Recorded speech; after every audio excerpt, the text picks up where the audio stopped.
ആഹ്ലാദ പ്രകടനങ്ങൾ തുടങ്ങിയിരിക്കുന്നു. കണ്ണൂരിൽ അതിഗംഭീര വിജയം നേടിയിരിക്കുന്നു UDF കണ്ണൂർ കോർപ്പറേഷനിൽ ഉൾപ്പെടെ.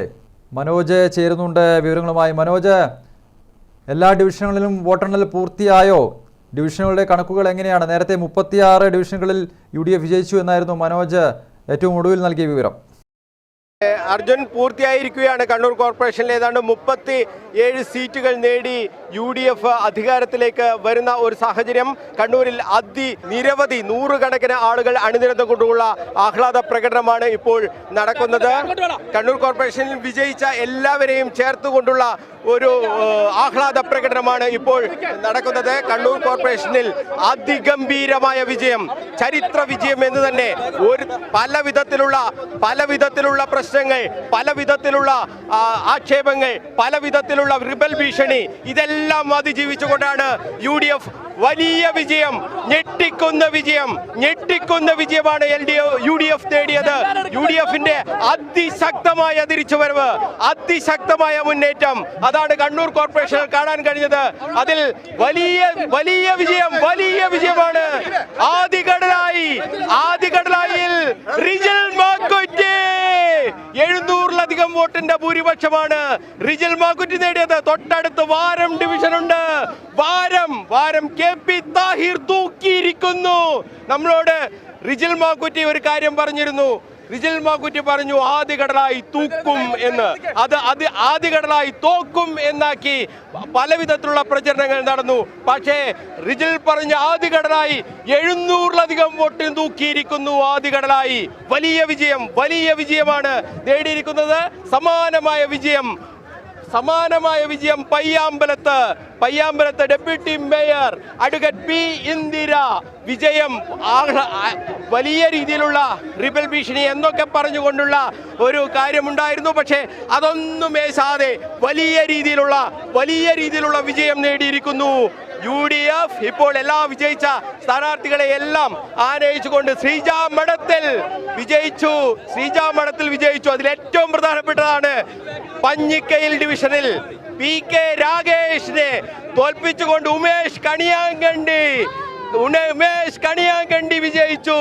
ഗാന്ധി വിജയിച്ചു, ഗോഡ്സെ തോറ്റു എന്ന ടാഗ് ലൈനോട് കൂടിയാണ് ആ വിജയത്തെ UDF കാണുന്നത്. അങ്ങനെ വലിയ രീതിയിലുള്ള ഒരു ആഹ്ലാദ പ്രകടനം, ആ ആഹ്ലാദ പ്രകടനത്തെ നയിക്കുന്നത് UDFന്റെ ഏറ്റവും പ്രധാനപ്പെട്ട നേതാക്കളെല്ലാം നയിക്കുകയാണ്. Advocate T. ഒ. മോഹനുണ്ട്, മുൻ മേയർ മുസ്ലിം മഠത്തിലുണ്ട്, സീനത്തുണ്ട്, DCC president advocate Martin George ഉണ്ട്, മുസ്ലിം ലീഗിന്റെ ജില്ലാ പ്രസിഡന്റ് അഡ്വക്കേറ്റ് അബ്ദുൽ കരീം ചേലേരി ഉണ്ട്, UDFന്റെ ജില്ലാ ചെയർമാൻ PT മാത്യു ഉണ്ട്, MP മുഹമ്മദ് അലി മുസ്ലിം ലീഗിന്റെ നേതാവ്, ഇവരൊക്കെ തന്നെ നയിക്കുകയാണ്. ഇത്രയും വലിയ വിജയം, അതായത് BJP 4 സീറ്റ് നേടിയിട്ട് പോലും കഴിഞ്ഞ തവണത്തേതിനേക്കാൾ വലിയ ഭൂരിപക്ഷത്തിൽ വലിയ നേട്ടം UDFനെ സംബന്ധിച്ചിടത്തോളം. അവരുടെ ഏറ്റവും പ്രധാനപ്പെട്ട കോട്ട, ആ കോട്ടയിൽ ഒരു തരി ഇളക്കാൻ കഴിയാത്ത രീതിയിലുള്ള ഒരു മുന്നേറ്റം UDFനുണ്ടായി. അതിൻ്റെ ആഹ്ലാദ പ്രകടനമാണ് ഇപ്പോൾ കണ്ണൂർ നഗരത്തിൽ കാണുന്നത്. എന്തായാലും UDFനെ സംബന്ധിച്ചിടത്തോളം വലിയ നേട്ടമാണ് സംസ്ഥാനത്തെമ്പാടും ഉണ്ടായിട്ടുള്ളത്. ഒരു 3ാം ഭരണം എന്നൊക്കെ പറഞ്ഞുകൊണ്ട് LDF നടത്തുന്ന പ്രചരണങ്ങളെ എല്ലാം തച്ചുടച്ചുകൊണ്ടുള്ള ഒരു വിജയം, അതാണിപ്പോൾ UDF നേടിയിട്ടുള്ളത്. എന്തായാലും അതിൻ്റെ ആഹ്ലാദ പ്രകടനം ഇപ്പോൾ കണ്ണൂർ നഗരത്തിൽ നടക്കുകയാണ്. അർജുൻ, മനോജാണ് വിവരങ്ങൾ നൽകിയത്. ആഹ്ലാദ പ്രകടനം ആരംഭിച്ചിരിക്കുന്നു. കണ്ണൂരിൽ UDF 37 സീറ്റുകളിലാണ് വിജയിച്ച് കയറിയത്. വലിയ ഭൂരിപക്ഷത്തോടെയുള്ള വിജയമാണ്.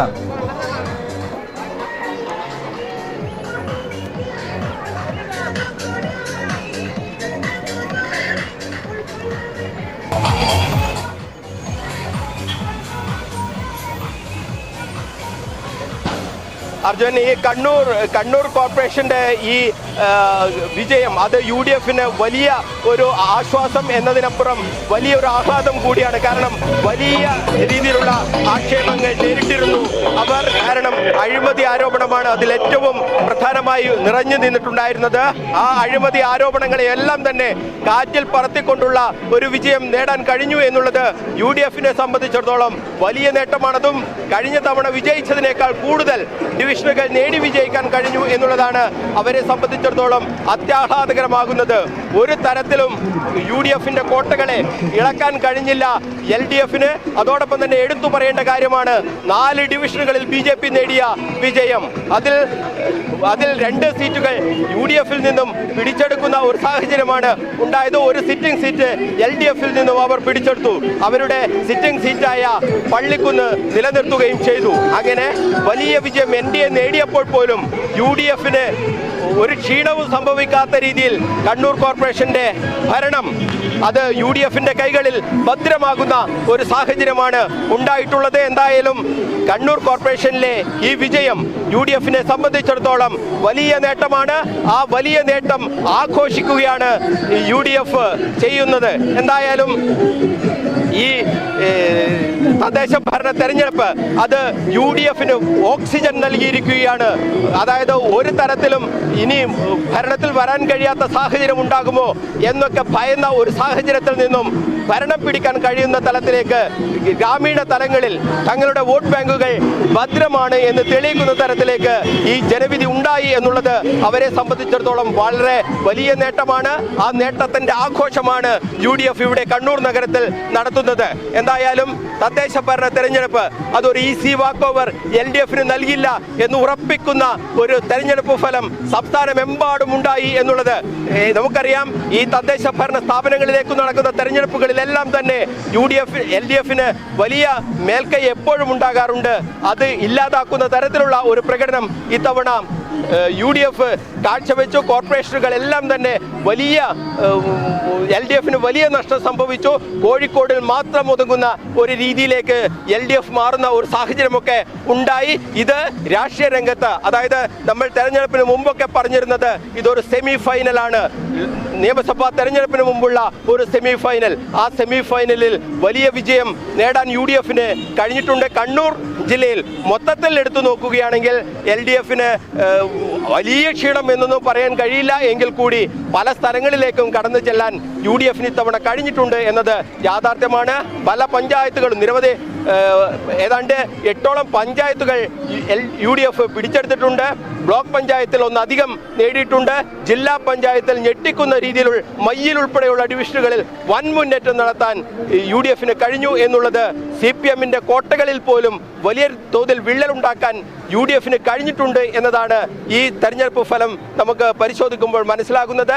അത്തരത്തിലുള്ള ഈ തദ്ദേശ ഭരണ തെരഞ്ഞെടുപ്പിന്റെ കൊട്ടിക്കലാശം മുതൽ ആ തെരഞ്ഞെടുപ്പ് വോട്ടെടുപ്പ് കഴിഞ്ഞതിന് ശേഷവും വലിയ ആത്മവിശ്വാസം LDF പ്രകടിപ്പിച്ചിരുന്നു. കണ്ണൂർ നഗരത്തെ വികസനവുമായി ബന്ധപ്പെടുത്തി വലിയ തോതിലുള്ള ചർച്ചകൾ നടത്തിയിരുന്നു. അതിൽ വിജയിക്കും, അത് ജനങ്ങളിലേക്ക് എത്തും എന്നാണ് LDF കരുതിയിരുന്നത്. പക്ഷേ അവരുടെ കോട്ടകൾ പോലും തകരുന്ന രീതിയിലുള്ള ഒരു മുന്നേറ്റം UDF-ന് നടത്താൻ കഴിഞ്ഞു എന്നുള്ളതാണ് ഈ തെരഞ്ഞെടുപ്പ് ഫലം പുറത്തു വന്നപ്പോൾ നമുക്ക് കാണാൻ കഴിയുന്നത്. അർജുൻ.